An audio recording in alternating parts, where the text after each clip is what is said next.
Sister குஷி குஷியா இருக்கிறீங்களா? ஓம் சாந்தி brother, குஷி குஷியா இருக்கேன். இப்போ வந்து நம்ம நாகராஜன் சாது அவர்கள் பற்றி ஏற்கனவே ஒரு வீடியோல போட்டோம். கிரிவலம் சுத்தும் போது செருப்பு போட்டு சுத்தினாலும் பிரச்சனை இல்லை, எப்படி வேணாலும் சுத்தலாம், இந்த மாதிரி சொன்னாரு. அதை பத்தி விலாவரியா நம்ம பார்த்தாச்சு. அடுத்தது வந்து அவரு கேக்குறாங்க, இந்த ருத்ராட்ச மாலை போடுறத பத்தி கேக்குறாங்க. ஒரு சிலர் சொல்றாங்க, ருத்ராட்ச மாலை கரிமீன் சாப்பிடும்போது மட்டும் ருத்ராட்ச மாலை கழட்டி வச்சுட்டு சாப்பிடுங்க அப்படின்னு. உடனே இவர் விழுந்து வந்து சிரிக்கிறார். சிரிச்சுட்டு அப்புறம் திடீர்னு என்ன தோணுச்சோ தெரியல, கரிமீன் சாப்பிட்றத பொறுத்த வரைக்கும் நோ காம்ப்ரமைஸ், அது சாப்பிடவே கூடாது அப்படின்னு அதுல மட்டும் ஸ்ட்ரிக்டா இருக்காரு. அவர் சொல்றதுல உருப்படியா சொல்றது அது ஒண்ணுதான். இத்தனை வருடம் அவர் சொன்னதுல நான்வெஜ் சாப்பிடக்கூடாதுன்றதை தவிர வேற எதுவுமே உருப்படியா அவர் சொன்னது கிடையாது. கரெக்ட். இல்ல இத கூட இவர் சொல்லிருக்கலாம், அது அவங்களுடைய விருப்பம் அப்படின்னு சொல்லாம அந்த ஒரு விஷயத்துல பரவாயில்ல, கண்டிப்பா பாராட்டணும். ஏன்னா மத்தவங்க எல்லாம் அதை சொல்லிடுறாங்க, வெஜிடேரியன் சாப்பிடுறது நல்லதுன்னாரு. இங்க வந்து என்னன்னா காம்ப்ரமைஸே கிடையாதுன்ட்டு ஒரு உதாரணத்தை சொல்றாரு. என்ன சொல்றாருன்னா, ஒரு பெண்ணை இடுப்பு கிள்ளிட்டேன், நான் இடுப்பதான் கிள்ளினேன், கற்பழிக்கலாம் இல்ல, என்ன எதுக்கு பிடிச்சி ஜெயில போடுறீங்க, ஏன்னா நிறைய சட்டங்கள் இருக்குல்ல, யூடிசிங் அது இதுன்ட்டு. அந்த மாதிரி தான் இந்த மாதிரி நீங்க கறி சாப்பிடலாம் அப்படின்னு சொல்றது அப்படின்னு சொல்றாரு. அப்ப இவரை அறியாமல் காமம் தப்புன்ற அர்த்தமும் இங்க வருது இல்ல. நீ கிள்ளுனாலே தப்புனா காமத்துல ஈடுபடுறது தப்பா இல்லையா? இல்லையா? ஒரு பொண்ணை இடுப்ப கிள்றதே தப்புனா காமத்துல ஈடுபடுறது தப்பா இல்லையா? சோ அவரு அதை யோசிக்கிறது இல்ல. யோசிக்காம அவர் என்ன சொல்றாரு, நான் ஒண்ணு சொல்லட்டா, கணவன் மனைவி தாம்பத்தியத்துல இருக்கும்போது கூட நீங்க அணிந்து கொள்ளலாம், எப்ப வேணாலும் என்ன பண்ணும்போது வேணாலும் நீங்க ருத்ராட்சம் அணிஞ்சிக்கலாம் அப்படின்னு சொல்றாரு. சோ தப்பு குட்டியா பண்ணாலும் தப்பு தப்புதான்ற. அப்ப இடுப்ப கிள்றது தப்புனா அப்ப காமத்துல இருக்கிறது எவ்வளவு பெரிய தப்பு இல்லையா? இப்ப ஒருத்தனை கொலை பண்றது தப்பு, அப்ப என் குழந்தைய கொலை பண்ணா ரைட்டா, என் மனைவிய கொலை பண்ணா ரைட்டா? அப்ப கற்பழிப்பு காமம்ன்றது யாரோ ஒருத்தரை பண்ணா தப்புனா இப்ப இங்கேயும் தப்பு தானே. இது ஆக்சுவலா ஒரு சினிமாவிலே வருதான். சினிமாவிலே ஏதோ ராதிகா படம்னு நினைக்கிறேன், ராதிகா பிரபுன்னு நினைக்கிறேன். அதுல திருமணம் ஆன உடனே இப்படி எல்லாம் பண்ணக்கூடாது அப்படின்ட்டு அவன் தொடும்போது சொன்னான், என்னம்மா இப்படி சொல்றேன்னு. ஆமா இதுக்கு முன்னாடி அப்படிதான் ஒருத்தன் தொட்டான், நான் எங்க அம்மா கிட்ட சொன்னேன், அடிச்சாங்க அப்படின்னு. அம்மா அது எவனோம்மா, நான் புருஷன். அப்ப அவ கேப்பா, எவனோ ஒருத்தனை கொலை பண்ணா தப்பு இல்ல, உன்னை கொலை பண்ணலாமான்ட்டு படத்திலே வருது இது. அவங்க ஆனா அதுக்கு ஒரு காமெடியா மட்டும் எடுத்துக்கிட்டாங்க. சீரியஸ்லி இதுதான் வந்துட்டு உண்மையான அந்த படத்துக்கான வருத்தம்னு நினைக்கிறேன். இதுதான் உண்மையான எல்லாரும் ரசிக்க வேண்டிய காட்சி. இன்னொன்னு வந்து இந்த காதல் கோட்டை படத்துல இருந்து, படம்னு சொல்ல முடியாது, மனிதர்களுடைய புத்தி தான் அங்க வெளிப்படுது. அதுல வரும், என்ன வரும்னா, அவன் என்னையே பாத்துக்கிட்டு இருக்கிறான்ட்டு தேவயானி வந்து யாரையோ சொல்லுவா, அஜித்தை தான் சொல்லுவான்னு நினைக்கிறேன். சோ அப்ப அவளுடைய ஃப்ரெண்டு சொல்லுவா, கண்ணு இருக்கிறது பாக்குறதுக்கு தானே அப்படின்வா. சோ இது எங்க காலேஜ்லயும் ஒரு பொண்ணு சொல்லிச்சு, அவன் உன்னையே பாத்துட்டு இருக்கான், கண்ணு இருந்தா பார்க்கதான்ப்பா செய்வாங்க. மைண்ட் எப்படி மாறிடுச்சு பாருங்க இப்ப. அப்ப என்ன ஆயிடுச்சு, அப்புறம் அதே படத்துல வரும்னு நினைக்கிறேன், பார்த்தா தப்பு இல்ல, அனுபவிக்கணும்னு நினைச்சாதான் தப்பு அப்படி வந்துருச்சு. இப்ப சின்னது தப்பு. இப்ப இப்ப இன்னொரு விஷயம் ஒண்ணு இருக்குது, என்னன்னா இந்த மனைவியை ரொம்ப சந்தேகப்படுறவங்களை வந்து என்ன சொல்லுவாங்கன்னா, இவன் அந்த மாதிரி மத்தவங்களை பாக்குறான், அதனாலதான் இவனுக்கு வருது அப்படின்னு சொல்லுவாங்க. சோ அது கரெக்ட் தானே. அப்ப உன் மனைவியை பார்த்தால் உனக்கு காம உணர்வு வருதுன்னா, உன் மனைவியை எவன் பார்த்தாலும் அவனுக்கு காம உணர்வு வரும் தானே உனக்கு தோணும். ஏன்னா உன் மைண்ட் ட்ரைனிங் ஆயிடுச்சு இல்ல. அப்ப அந்த மனைவி வந்து இப்ப எல்லாமே லவ் மேரேஜ் தான் பெரும்பாலும் பண்றாங்க, அழக வச்சுதான் பண்ணிருப்பான் இல்லையா. ஸ்கூல்ல ஃபர்ஸ்ட் யாரு லவ் பண்ணுவாங்கன்னா, யாரு ரொம்ப அழகான பொண்ணு இருக்குதோ அவளைதான் எல்லாருமே அப்ரோச் பண்ணுவாங்க. ஸோ அப்படியெல்லாம் நீ ஃபில்டர் பண்ணி இதை விட பெஸ்டான பொண்ணே கிடையாதுன்னு முடிவு பண்ணி கல்யாணம் பண்ற. ஒரு குறிப்பிட்ட டைமுக்கு அப்புறம் பெரும்பாலும் குழந்தை பிறந்தோடனே வயிறு பெருசாகி அழகு போயிடும் பெரும்பாலும். அப்படி இல்லாட்டினா 40 வயசுல போயிடும். ஆனா என்ன ஒரு பிரச்சனைனா, 40 45 கிராஸ் பண்ணும்போது இவன் எந்த அழகுல மயங்கினானோ அதே மாதிரி இவனோட பொண்ணு வந்து நிற்கும். அப்ப இவனுக்கு காம உணர்வு வருமா வராதா? ஏன்னா அதுலதானே அவன் விழுந்தான். சோ அப்ப காமத்திற்கு முக்கியத்துவம் கொடுத்தா கடைசியில இந்த நிலைமைக்கு வந்து தள்ளியே தீரும். அதான் நம்ம குரான் எடுக்கும்போது கூட அதான் சொல்லியிருப்போம், மகளை திருமணம் செய்யக்கூடாது, சகோதரியை திருமணம் செய்யக்கூடாதுன்னு, ஒரு சிலர் எல்லாம் திருமணம் செய்யக்கூடாதுன்னு சொல்லியிருப்பாங்க. அப்ப ஒரு ஜென்ரலாவே பாத்தீங்கன்னா நாளுக்கு நாள் திருமண வயது அதிகமாயிட்டே இருக்கும். ஏதோ ஒரு காரணத்தினால அதாவது சட்டம் ஏத்துறது ஒரு பக்கம் இருந்தாலும் பொருளாதார சூழ்நிலையும், என் கையில காசு இல்லைன்னா எப்படி கல்யாணம் பண்ணுவேன் இல்லையா? அப்ப 40 அந்த மாதிரி எல்லாம் ஆயிடுச்சு இப்ப. ஆனால் ஒரு குழந்தை பிறக்கும் பொழுது தன்னுடைய அம்மாவை ஒரு 20 அப்பெல்லாம் 18 வயசுல கல்யாணம் பண்றாங்க இல்லையா? ஒரு 20-21 வயசு பொண்ணாதான் பார்ப்பாங்க. அப்ப அந்த அம்மா மட்டும் இல்ல, அந்த வயசுல இருக்கிற எல்லாரையுமே அந்த குழந்தை அக்கா இல்லைன்னா ஆண்டின்னு தான் கூப்பிடும். அப்ப அந்த குழந்தையுடைய மைண்ட்ல பிக்ஸ் ஆயிடுச்சு, இந்த வயசுல இருக்கிறவங்க எல்லாம் எனக்கு அம்மா மாதிரி. சோ ஆண்டி அக்கான்னு கூப்பிடுறோம், அம்மான்னு கூப்பிட முடியாது, அதனால அக்கா ஆண்டின்னு கூப்பிடுறோம். அதே அன்பு இருக்கும், அம்மா மேல இருக்கிற அதே அன்பும் மரியாதையும் இருக்கும் எல்லார் மேலயுமே.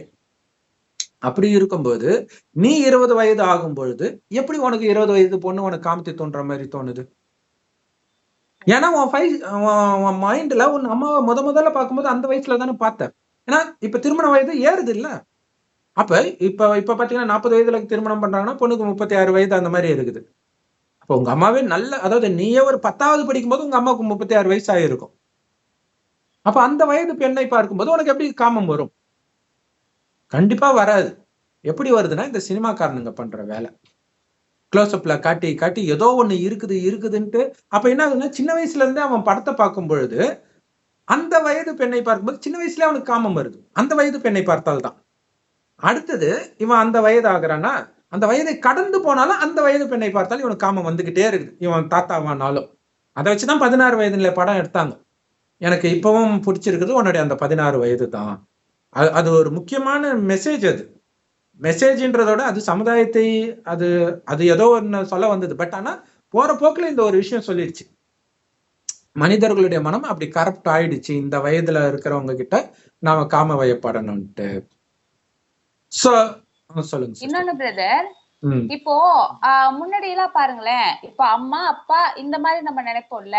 இன்னொரு டீச்சர் அப்படின்னா டீச்சர் பாடம் சொல்லி தரவங்க, அவங்களுக்கு ஒரு மரியாதை கொடுக்கும். இப்படி இருந்த நாம இப்ப படங்கள்ல எப்படி காமிக்கிறாங்க, ஒரு கல்லூரி மாணவன் ஆசிரியையே காதலிக்கலாம், ஒரு பள்ளி மாணவி ஆசிரியையே காதலிக்கலாம், இல்ல ஒரு டீச்சருக்கே பிள்ளைங்க ஸ்டூடெண்ட்ஸ் மேல காதல் வரலாம் அப்படிங்கறதுதான் படம் இப்ப எடுத்துட்டு இருக்காங்க.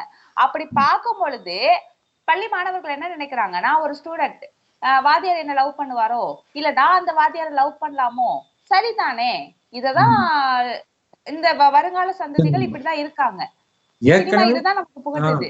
ஏற்கனவே ஆத்ம சக்தி இழந்துதான் இருக்குது. அப்ப ஏற்கனவே அந்த ஈர்ப்பு இருக்கும், இப்ப இது நியாயப்படுத்துது. அதனால ஓகே, இது தப்பு கிடையாது. ஏன்னா இப்பெல்லாம் படத்தை பார்த்துதான் வளர்றாங்க. அதுல எது காமிக்கிறாங்களோ இப்படிதான் உலகம் இருக்கு, இப்படிதான் எல்லாரும் இருக்காங்க, தன்னை பாக்குறவங்க அப்படிதான் பாப்பாங்க, நான் ஒருத்தரை பார்க்கும் பொழுது அப்படி பார்க்கலாம், அப்படிதான் எடுத்துட்டு போறாங்க. கரெக்ட். சோ அப்ப இவர் அந்த கரிமீன் சாப்பிடுறத சொல்றாரு, சின்ன தப்பு பண்ணாலும் தப்பு தான் அப்படின்னு சொல்றாரு. சோ அப்ப காமமும் அப்படித்தானே, ஒரு பொண்ணை நீ தொட்டாலே தப்புன்னும் பொழுது காமத்துல ஈடுபடுறது எவ்வளவு பெரிய தப்பு. அப்ப நீ உன் மனைவியோட காமத்துல ஈடுபடுறன்னா எப்படி கரிமீனுக்கு ஒரு ருசி வந்துடுச்சு அப்படின்னா, ஆக்சுவலா பழைய படத்துல ஒரு டயலாகே வில்லன் பேசுவான், கரியும் காமத்தையும் வச்சு.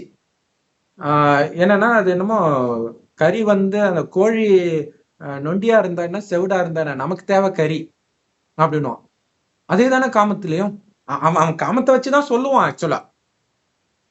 இப்ப அதே மாதிரி தானே மனிதனுடைய புத்தி போகும். நீ காமத்திற்காக உன் மனைவியை பயன்படுத்துறன்னா நீ எந்த பெண்ணை பார்த்தாலும் உனக்கு அதுதான் தோணும். ஒரு சகோதரி சொல்றாங்க, வெளிநாட்டுல யூடியூப் சேனல்ல அவங்க பேசுறாங்க, எனக்கு யாரை பார்த்தாலும், குறிப்பாக பெண்களை பார்த்தா அவங்களே ஒரு பொண்ணு தான், அவங்க சொல்றாங்க எந்த பொண்ணை பார்த்தாலும் அந்த பொண்ணு நிர்வாணமா இருக்கிறது தான் மைண்ட்ல பிளாஷ் ஆகுது, இந்த ஆபாச படங்களை பார்த்து பார்த்து என் மனம் அப்படி கரப்ட் ஆயிடுச்சுன்றாங்க. சோ இப்ப இதுல இன்னொரு விஷயம் என்னன்னா, பெண்களுக்கே அந்த ஓரின சேர்க்கை, பெண்கள் காமத்துல ஈடுபடுறதும் ஃபேவரேட்டா. அப்ப ஓரின சேர்க்கை நடக்காம என்ன நடக்கும்? இதுதான் இப்ப நடந்துட்டு இருக்குது. ஒரு கல்லூரியில பாத்தீங்கன்னா அதுக்கு மகளிர் கல்லூரி, ஸ்டாஃப் கூட ஜென்ஸ் அலோடு கிடையாது. அப்படி இருக்கும்போது சேஃப்டியா இருக்கும்னு நினைச்சுதான் எல்லாரும் அனுப்புறாங்க பொண்ணை. ஆனா அங்க இருக்கிற எல்லா பெண்களும் லவ் பண்ணிட்டு இருக்கிறாங்க, பெண்களுக்கு பெண்களே. ஆசிரியை பெண்ணோட லவ் பண்றாங்க. சோ இந்த மாதிரி எல்லாம் நடக்குது. அப்புறம் இன்னொன்னு பிரதர், அதாவது வற்புறுத்தி பண்ணாதான் காமம் தப்பு, விருப்பப்பட்டு பண்ணா சரிங்கிறாங்க. இதுக்கு ஒரு உதாரணம் பார்க்கலாம். இப்ப நான் என்னுடைய கணவரை டிவோர்ஸ் பண்ணிட்டேன், எனக்கு காமம் சரி. இப்ப ஆப்போசிட்ல இருக்கிறவங்களுக்கு ஒரு ஃபேமிலி இருக்கு, அவங்களும் டிவோர்ஸ் பண்ணிட்டாங்க, அவங்களுக்கும் சரி. இப்படிப்பட்ட 2 பேர் காமத்துல ஈடுபடும் போதுதான் அவங்களுக்கு இடையில இருக்கிற குழந்தைகளை கொல்றாங்க. விருப்பப்பட்டு தானே பண்றீங்க, குழந்தைங்க தடையா இருக்குன்னு குழந்தைங்களை கொல்றாங்க. புத்தியை மயக்கக்கூடியது காமம்ன்றது, அதுக்காக தான் காமம் எதிரின்னு கீதையில 4 இத சொல்லிக்கிறாங்க. விருப்பப்பட்டு பண்ணலாம், விருப்பப்பட்டு பண்ணீங்கனாலும் காமம் தவறுதான், காமம் தவறுதான். இன்னொன்னு நாகராஜ் சுவாமிகளே சொல்லியிருப்பாரு, ருத்ராஜம் போட்டுக்கலாம், மனைவியோட காமத்துல ஈடுபடும் பொழுது போட்டுக்கலாம், நான்வெஜ் மட்டும் விட்டுருங்கிறாரு. இவர் வீட்டுல இருந்தே இதை பண்ணிருக்கலாம்ல பிரதர். இவர் நாகராஜ் சுவாமிகள் ருத்ராஜம் போட்டுக்கிட்டு, ஏன்னா மனிதன் இறைவன் படைத்தது தானே உறவுகளும், உறவுகள் கூடயே இருந்துகிட்டு இறைவன் அடைஞ்சிருக்கலாமே. ஏன் இவரு மட்டும் வெளியில வந்துட்டு தனியா இருக்கணும், அமைதியா இருக்கணும், இறைவனை தேடணும்? அப்ப இவர் சுயநலவாதியா? மக்களை திசை திருப்புறாரா? இல்ல பைத்தியக்காரனா இருக்கணும், இல்ல தவறான முறைக்கு மக்களை வழிநடத்துறாரு தானே. இவரு மட்டும் தனியா வந்துடணும், இறைவனை நினைக்கணும், மக்களை எப்படி வழிநடத்துறாரு பாருங்க. நீங்க மட்டும் காமத்துல ஈடுபடுங்க, நான்வெஜ் மட்டும் சாப்பிடாதீங்க. அப்ப பிராமின்ஸ் அப்படித்தானே இருக்காங்க, நான்வெஜ் சாப்பிடல, காமத்துல ஈடுபடுறாங்க. அப்ப அவங்க எல்லாரும் கடவுள் அடைச்சுவாங்களா? அப்ப கடவுள் அடைவதற்கு என்ன வழி? இன்னொரு விஷயம் என்னன்னா, காமமே கடவுள், காமம் தான் கடவுள், காமத்தின் மூலமாகத்தான் கடவுளை அடைந்தார்கள்ன்ட்டார். அப்ப எதுக்கு விட்டுட்டு வந்தாரு? அதுக்கு எதுக்கு கல்யாணம் பண்ண கமெண்ட் போட்டு இருந்தாங்க. சரியான கேள்வி. காமம் கடவுள் என்றால் சிவபெருமான் எதற்கு காமனை எரித்தார்? பின்ன காமம் கடவுள் என்றால் ஐம்பெரும் குற்றம் செய்பவன் கடவுளா? கற்பழிக்கிறவன் ஞானசேகரன் கடவுளா? அப்ப ஏன்னா ஒரு கடவுளை ரொம்ப பிடிச்சிருக்குது, விதவிதமா வழிபடணும்னு நினைக்கிறாரு, அதனால ஒவ்வொரு பொண்ணோட காமத்துல ஈடுபடுறாரு. அப்படிதானே ஆயிடும் காமம் ரைட்டுன்னா. ஏன்னா இப்ப அப்ப விபச்சாரம் ரைட் ஆயிடும், அப்புறம் எல்லாமே ரைட் ஆயிடும். அப்ப என்னதான் இப்ப தெரியுதா, மனிதர்களை ஃபாலோ பண்ணா, இந்த சாமியார்களை ஃபாலோ பண்ணா சமுதாயம் சீரழிஞ்சு போகுன்றதுக்கு இது ஒரு சிறந்த உதாரணம். இதுக்கு முன்னாடி இருந்தவங்க கொஞ்சம் கொஞ்சமா தப்பான கைடன்ஸை கொடுத்துதான் இன்னைக்கு சமுதாயம் கீழே வந்திருக்குது. இப்ப சினிமாக்காரங்க இன்னும் மோசமா இட்டுட்டு போயிட்டாங்க. கேட்டா நீங்க சினிமாவா பாருங்க அப்படின்றாங்க. அவன் வீட்டுல பிரச்சனை வரும்போதுதான் பிரச்சனை தெரியுது. இல்ல ஒருத்தர் வெறும் லவ் படமா எடுத்து தள்ளுவார், அவருடைய பொண்ணு ஒருத்தனை இழுத்துட்டு போயிடுச்சு, அவ்வளவுதான், அப்படியே மீடியாவிலும் கூப்பிட்டு அழுகுறாரு, கதறாரு. அப்ப அடுத்தவன் மட்டும் லவ் பண்ணலாம், உன் படத்தை பார்த்து கெட்டு போகலாம், உன் வீட்டு பொண்ணு லவ் பண்ணா மட்டும் உனக்கு கஷ்டமா இருக்குது. இன்னொரு கொடுமை என்னன்னா, காமத்தை தான் கடவுளாக, காமத்தை தான் ஆன்மீகமாகவே நம்ம வச்சிருந்தோமோ, வெள்ளக்காரங்க தான் வந்து கெடுத்துட்டு போயிட்டாங்க. அதாவது என்ன அப்படின்னா, இவர் என்னென்னமோ வள்ளலார் சொல்லுவாரு, இந்த சித்தர் அந்த சித்தர் எல்லாத்தையும் படிச்சாரு, கீதையை படிச்சாரு, அதுல மட்டும்தானே பகவானுடைய வாக்கியம்னு இருக்குது. அதை படிச்சிருந்தா புரியாது. பட் ஆனா காமம் தப்புன்றது திரும்ப திரும்ப சொல்றது மட்டும் இருக்கும். காம மகாசத்ரு 4 அத்தியாயம் இருக்கும், அதுல மட்டும்தானே கடவுளுடைய மகா வாக்கியம் இருக்குது. சித்தர் என்ன கடவுள் எழுதினார் நான் சொல்லி எழுதி இருக்கிறாங்க. சோ அதை பார்த்துட்டு இதெல்லாம் ஒரு ஆதாரமா வச்சுட்டு இவங்க வீணா போறது. இப்ப பரம்பொருள் மகாவிஷ்ணு ஏதோ ஒண்ணு அவரு கேட்டாங்க, இது மாதிரி அன்னதானம் எல்லாம் பண்றீங்க, ஜெயிலுக்கு போனீங்க, அப்ப அன்னதானம் பண்ண ஜெயிலுக்கு போறோம்னா எவன் அன்னதானம் பண்ணுவான் அப்படின்னு கேக்குறாங்க. எங்க ஜெயிலுக்கு போனா என்னங்க தப்பு, கிருஷ்ணரே ஜெயில தான் பிறந்தாரு அப்படின்னா ரங்கராஜ் பாண்டி கேட்டாரு. ஓ நீங்க கிருஷ்ணர்னு எங்களுக்கு தெரியாம போச்சுன்றாரு. அப்ப தான் பண்ற தப்ப மறைக்கிறதுக்கு யாரெல்லாம் கூட சாட்சி இழுத்துக்கிறாங்க பாருங்க. அந்த மாதிரிதான். அதுதான் எப்ப இந்த விவேகானந்தர், பாரதியாரு, திருவள்ளுவர் இவங்க எல்லாம் இழுக்கிறாங்களோ இவங்களுக்கு ஒண்ணும் தெரியலன்னு முடிவு பண்ணிடலாம். அவங்க இருக்கிறதா எல்லாமே தெரியுமே.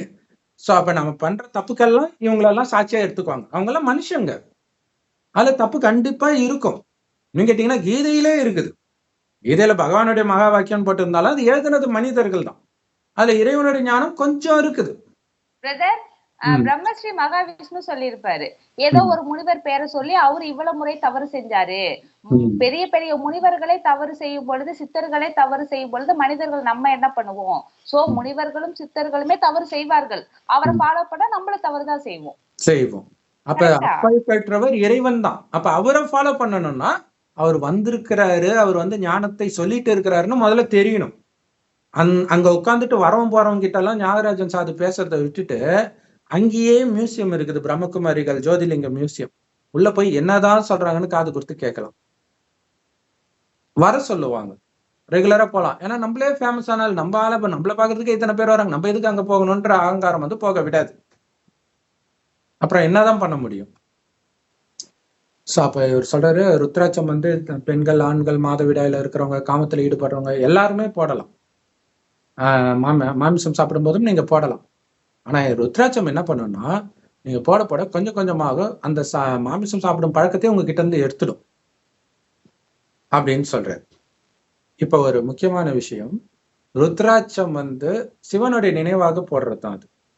சிவன் விதை ரூபமாக கடவுள் இருக்கிறார். செம்பு நிறமான ஒளி உலகத்தில் நட்சத்திரமா இருக்கு. இது ஒரு மரத்துல கட்டி தொங்க விட்ட மாதிரி இருக்குது, தலைகீழ. இதோடைய விதையாக இருக்கிறார். இந்த விதையுடைய நினைவு தான் ருத்ராட்ச விதையை வந்து போடுறாங்க. இது கீதையில இருக்குது. தலைகீழ் சிருஷ்டி மரத்தின் விதையாக நான் இருக்கிறேன் இல்ல. இந்த மனித சிருஷ்டியுடைய விதை ஆத்மா. அந்த ஆத்மாக்களின் மரம், அந்த மரத்தின் விதையாக இருக்கிற, அல்லது மனிதர்களின் சிருஷ்டியுடைய மரமும் கூட இறைவன் கொடுக்கிற ஞானத்தில இருந்துதான் சொர்க்கம் உருவாகுது. இது முடிஞ்சு நரகமாக மாறும்போது மதங்கள் எல்லாமே வருது. சோ கடவுள் கொடுத்த ஞானம் அப்ப கொஞ்சம் கொஞ்சமா வெவ்வேறு மதத்துல ஸ்லைட்டா வெளிப்பட ஆரம்பிக்கும். கொஞ்சம் கொஞ்சமாக ருத்ராட்சம் அணிந்தால் அந்த மாம்சம் சாப்பிட்ற பழக்கம் உங்களை விட்டு போயிடும்ன்ற. ஓகே, சிவனுடைய நினைவா ருத்ராட்சம் போடுறாங்கல்ல, சிவலிங்கமும் அப்படிதான். அந்த சிவலிங்கத்தை ஏன் வீட்டுல வச்சிருக்க மாட்டாங்க? திருமணமானவர்கள் கண்டிப்பாக சிவலிங்கம் வீட்டுல வச்சிருக்க மாட்டாங்க. அப்படி இல்லைன்னா எப்ப காமத்தை விட்டு அந்த வயோதிக காலம் இருக்கிறாங்களோ அப்ப வச்சிருப்பாங்க.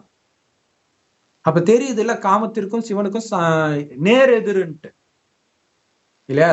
அப்ப கரிமீன் தப்புன்னு தெரிந்தவருக்கு காமம் தப்புன்னு தெரியலன்னா அது ரைட்டுன்னு உணர்ந்தால், இவர் பெண்ணை பார்க்கும் போது மனம் சலனமாகாமல் என்ன ஆகும்? ஒரு வீடியோ கூட போட்டார், எனக்கு லவ் வந்துருச்சுன்ட்டு. அப்புறம் எல்லாரும் திட்ட ஆரம்பிச்சோடனே, ஏன் அதையே நீங்க பொண்ணுன்னு நினைக்கிறீங்க, ஒரு பையனா இருக்கலாம்ல, நான் ஒரு பையனை தான் அப்படி சொன்னேன்ட்டு அப்படியே மாத்தி விட்டார். சொல்லுங்க சிஸ்டர். பிரதர், இத சிவபெருமான் வழியிலேயே எடுத்துக்குவோம். இவரு சிவபெருமான் அண்ணாமலையார் தானே பெருமையா பேசுறாரு. சிவபெருமான் தான் காமனை வந்து எதிர்த்திருக்காரு, மன்மதனை எதிர்த்திருக்காரு. இன்னொன்னு, சிவபெருமான் வந்து நெற்றிக்கண்ல இருந்து முருகன் பிறந்திருப்பாங்க. பார்வதி அம்மையார் அழுக்குல இருந்துட்டு விநாயகரை உருவாக்கி இருப்பாங்க. சோ அவங்க காமத்துல ஈடுபடல, தூய்மையா இருந்திருக்காங்க சிவபெருமானும் பார்வதி அம்மையாரும். காமனை எடுத்து இவர் இதெல்லாம் யோசிக்கணும்ல, சிவபெருமான் ஏன் இதை பண்ணாரு? ஆக்சுவலா அந்த திருவண்ணாமலை சாமியே எப்படி சொல்லுவாங்கன்னா, அண்ணாமலையார் உண்ணாமுலையாள்னுவாங்க இல்லையா? உண்ணாமுலை அப்படின்னா என்ன அர்த்தம்? மார்பை வந்து சுவைக்கலன்னு அர்த்தம். சோ அப்ப என்ன அர்த்தம்? காமத்தில் ஈடுபடலன்னு அர்த்தம். தூய்மையாக இருப்பவள்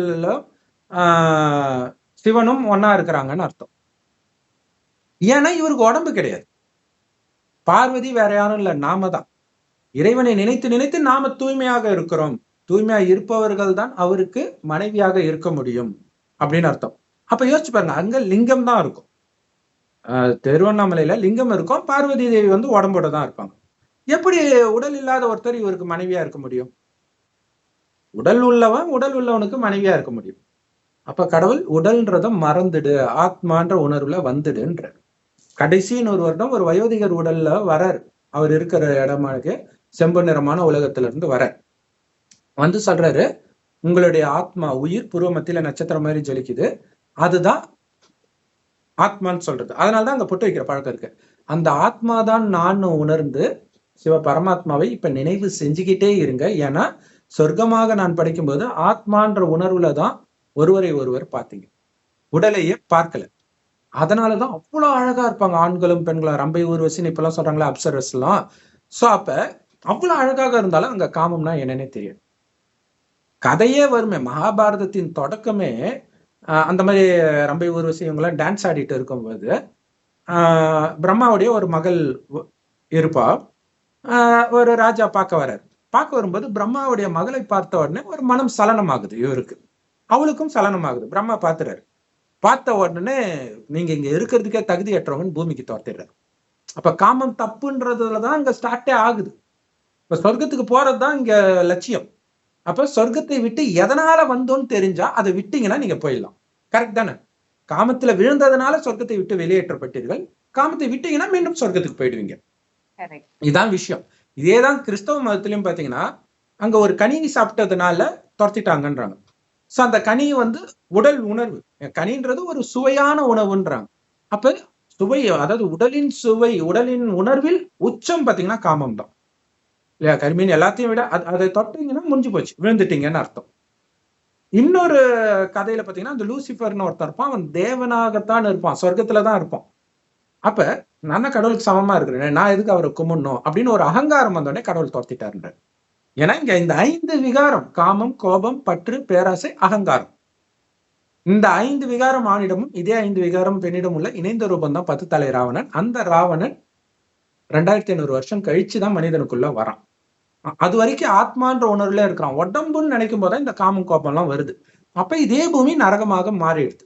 சொர்க்கமாக இருந்த இதே பாரத பூமி, பாரதம் அதுவும் டெல்லி சார்ந்த பகுதி தான் சொர்க்கமாக இருக்கும், அது இப்ப நரகமா மாறிடுச்சு. காரணம் என்னன்னா காமம் இதெல்லாம் விழுந்துடும்.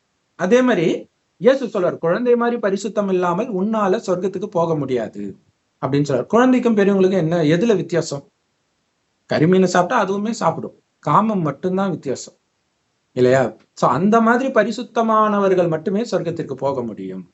அப்ப அங்க ஆதாமியாவால் நிர்வாணமாக இருக்கிறத காட்டுறதுக்கு அர்த்தம் சொர்க்கத்துல எல்லாம் நிர்வாணமா இருப்பாங்கன்னு அர்த்தம் கிடையாது. என்ன அர்த்தம்னா குழந்தைகள் மாதிரி இருப்பாங்கன்றது அவங்களுக்கு காட்சியில அப்படி காட்டிட்டாங்க. குழந்தை நிர்வாணமா காட்டி அப்படியே பெரியவங்களை காட்டும் பொழுது அதாவது பரிசுத்தமாக இருப்பாங்கன்றது காட்சியில வேற எப்படி அவங்க காட்ட முடியும்? அதை பார்த்தோன்னே இவங்க இப்படிதான் இருப்பாங்க போல இருக்குது அப்படின்னு நினைச்சிட்டாங்க. கோயில் சிலைகளும் அதே மாதிரியே வரைஞ்சிட்டாங்க. இந்த மாதிரி நிறைய விஷயங்கள் நடந்துச்சு.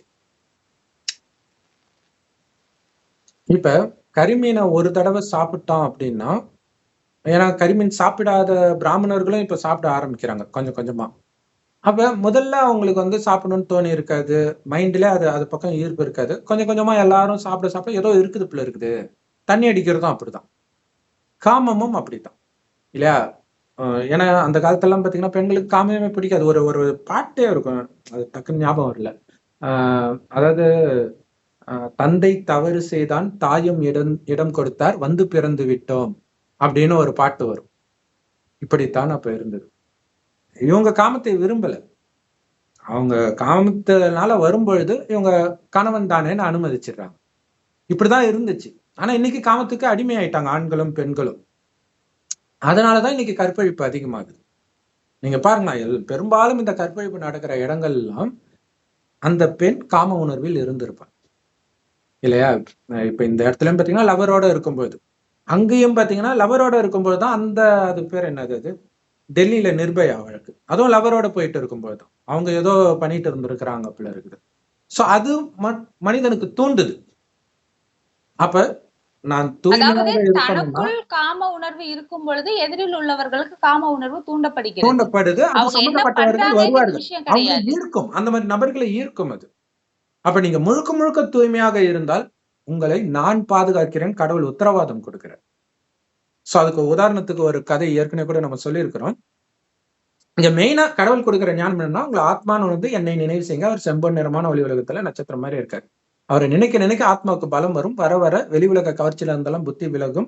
குறிப்பாக காமத்தை எடுத்த உடனே நீங்க விட்டுடணும். இதுதான் முக்கியமானது. பிரம்மகுமாரிகளுடைய முதல் ஸ்ரீமத் அதுதான், அதாவது முதல் வழிமுறை. அப்பதான் நீங்க இறைவன் கொடுக்கிற ஞானத்தை கேட்பதற்கே தகுதி வாய்ந்தவர்கள். அதனாலதானே திருமணம் ஆன பிறகு பெருசா உங்களுக்கு அந்த கான்சன்ட்ரேஷன் பவர் போயிடும். காமத்துல ஈடுபட்டாலே அது போயிடும். நல்லா படிச்சுட்டு இருக்கிறவன் திடீர்னு படிக்கலாம்னா ஏதோ லவ் ஏதோ ஒண்ணுத்துல மாட்டிக்கிட்டான்னு அர்த்தம். அந்த காமத்தின் போதை மீண்டும் மீண்டும் அதை நோக்கியே உங்களுடைய புத்தி, அதாவது படிக்கணும்னு கான்சன்ட்ரேஷன் எடுத்துட்டு வரும்போதுதான் அதோடைய வேலையே காட்டும். அப்பதான் உங்களுக்கு தெரியும் அதுல விழுந்து கிடக்குறீங்கன்ட்டு. சோ நிறைய பெண்கள் கணவன் இறந்த உடனே தப்பான வழிக்கு போறதுக்கு காரணம் என்ன? அவங்க காமத்துல அடிமையா இருக்கிறாங்கன்னு அவங்களுக்கே தெரியாது. கணவன் இறந்த உடனே அப்பதான் அவங்களுக்கு தெரியுது அதுக்கு நம்ம அடிமையா இருக்கிறோம்னு. அதே மாதிரி கணவன்கள் மனைவி பிரெக்னன்ட் ஆகி அம்மா வீட்டுக்கு போற நேரத்துலதான் அவங்க நிறைய தவறுகள் எல்லாம் பண்ணிடுறாங்க. இந்த ஒரு விஷயத்த நான் ஒரு சகோதரிக்கு இந்த ஞானத்தை சொல்லும் பொழுது அவங்க சொன்னாங்க, காமம் சரி, கணவர் மனைவி கொள்ளும் காமம் சரி அப்படின்னு சொன்னாங்க. அவங்க கிட்ட நான் கேட்டேன், சரின்னு இருக்கீங்க, திடீர்னு கணவனோ மனைவியோ இறந்து போயிட்டாங்க, அப்ப என்ன பண்ணுவீங்க? அப்ப அது தப்புதான், அவங்க தனியாதான் இருக்கணும். அப்ப இப்படி இருந்தவங்க எப்படி திடீர்னு அப்படி மாற முடியும்? அது முடியாம தானே மறுபடியும் இன்னொரு உறவை தேடி போறாங்க, விழறாங்க. இதனாலதானே பாலியல் குற்றங்கள் நடக்குது. அதை இப்பயே விடுங்கன்னு சொல்றோம். கரெக்ட். அது மட்டும் கிடையாது, எல்லாத்தையுமே விட சொல்றாரு. காமம் மட்டும் இல்ல, காமம் மெயின், எல்லா பற்றையுமே விட சொல்றாரு. ஏன் அப்படின்னா உலகம் அழியறதுக்கு 100 வருடம் முன்பு இந்த ஞானத்தை கொடுக்கிறார்.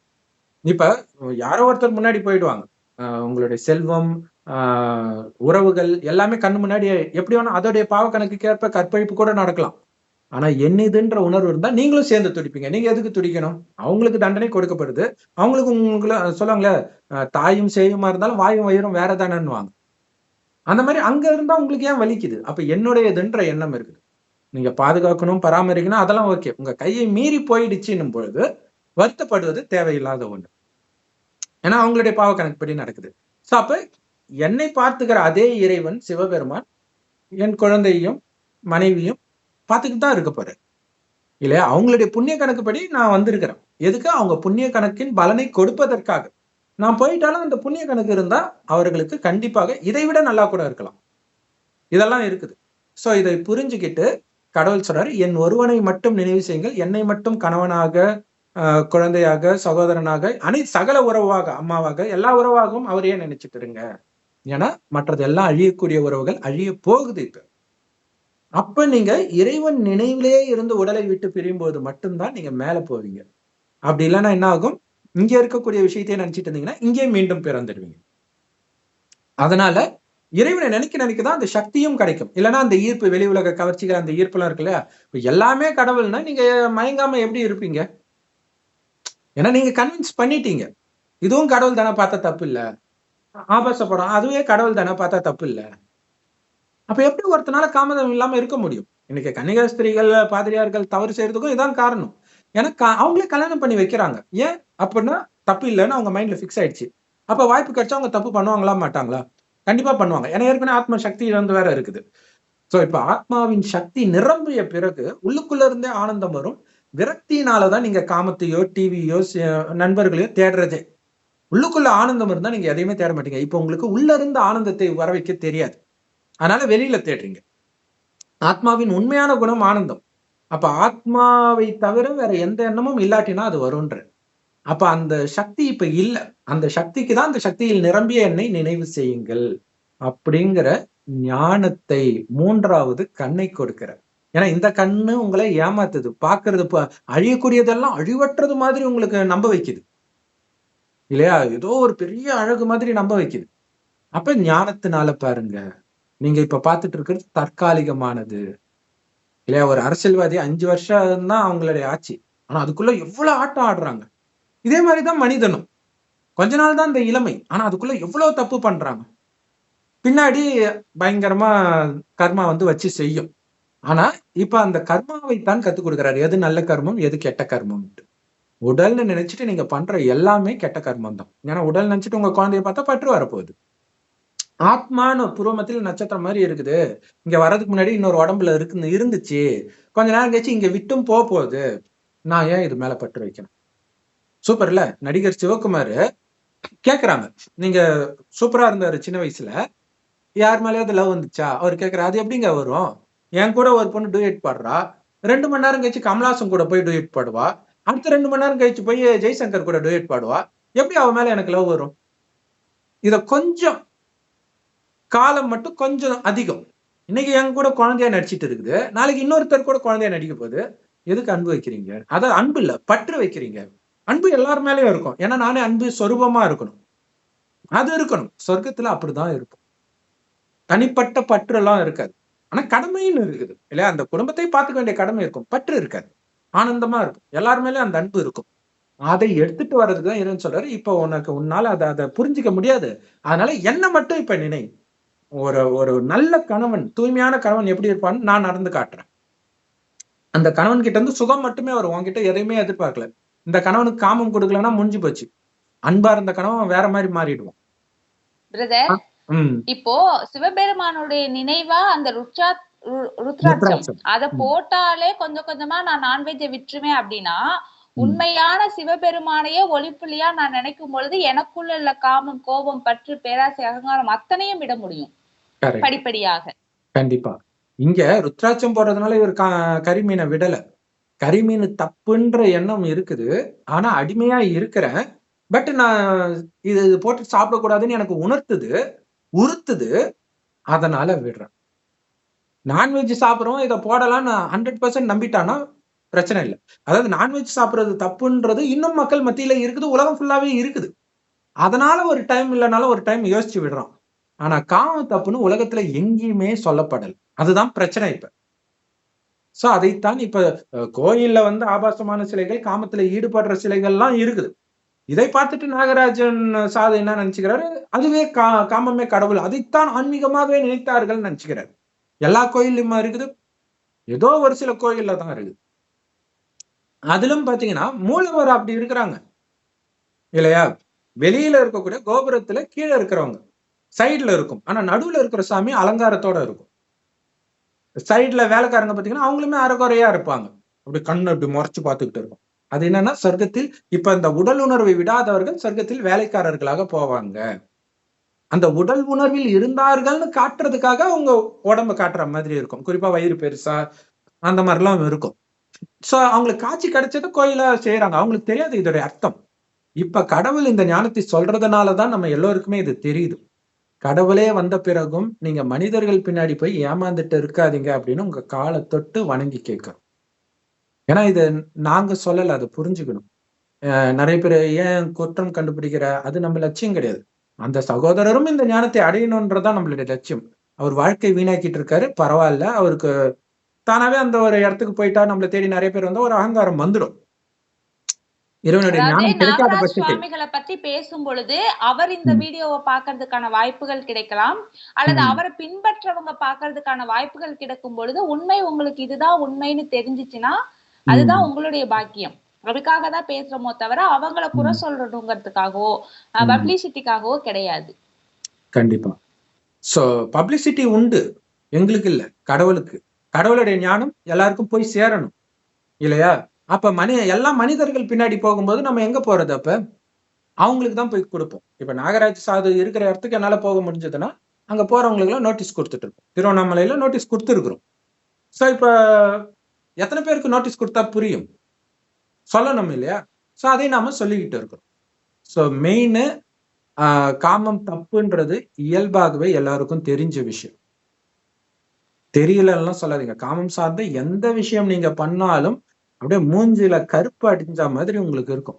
நீங்க மனைவியோட காமத்துல ஈடுபட்டு இருக்கும்போதோ அல்லது சுயமாகவே காமம் சார்ந்த விஷயத்துல இருக்கும்போதோ டக்குன்னு ஒருத்தன் கதவை தட்டுறான்னா அதாவது ஒரு திருடினதை விட பயங்கரமான ஒரு குற்ற உணர்வு உங்களுக்கு இருக்கும். அவங்க முகத்தையே நீங்க பார்க்க மாட்டீங்க. ஒரு ஆபாசம் படம் பார்த்துட்டு இருக்கும்போது டக்குன்னு ஒருத்தன் வந்தா கூட உங்களுக்கு அந்த குற்ற உணர்வு இருக்கும். வேற எந்த காரியம் செய்தாலும் இருக்க மனிதர்களும் காமத்தினால் செய்த தவறத்தான் மன்னிக்கிறது கிடையாது. இல்ல பிரதர், அதான் காமம் சரி, மனைவியோட கொள்ற காமம் சரின்னு சொல்றவங்க மனைவியோட காமத்துல ஈடுபட்டுட்டு ஒருத்தர் வரும்பொழுது இப்பதான் என்னுடைய மனைவியோட காமத்துல ஈடுபட்டேன்னு பெருமையா சொல்லலாம்ல? சொல்ல வேண்டியது யாரும் சொல்ல மாட்டாங்க. அதுல இருந்தே தெரிஞ்சுக்கலாம் அது தப்பு அப்படின்னு. மனைவியோடு இருந்தாலும் காமம் தப்பு தான். கண்டிப்பா. இல்லைன்னா அந்த அந்த இதுவே சொல்லுவாங்க, இந்த காமம் சார்ந்த விஷயங்களை, அதாவது துணை இல்லாம தான் சுயமாக பண்ற காமம் சார்ந்த விஷயங்கள் பண்ணால் பெண்களின் முகத்தை பார்த்து பேச முடியாது அப்படின்னு சொல்லுவாங்க. ஏன்னா அந்த ஒரு குற்ற உணர்வுன்றது தெரியுது அவங்களுக்கு. சோ இப்ப எல்லாம் என்ன பண்ணிட்டாங்கல்ல, அதெல்லாம் மூட நம்பிக்கை. உங்க இஷ்டம், எவ்வளவு வேணாலும் பண்ணலாம். ஒரு சகோதரர் ஒரு டாக்டர்கிட்ட பேசுறாரு, பிரதர் நான் வந்து இந்த சுய இன்பத்துக்கு அடிமையாயிட்டேன். அவரு செக்ஸ் டாக்டர். அவர் சொல்றாரு, அதெல்லாம் தப்பு இல்லையா, நானே ஒரு நாளைக்கு 2 தடவை பண்றேன். இந்த மாதிரி ஆட்கள் இருந்தா உலகம் என்ன ஆகும்? இதேதான் சாமியார்களும் பண்ணிட்டு இருக்கிறாங்க. சரி, ஓகே.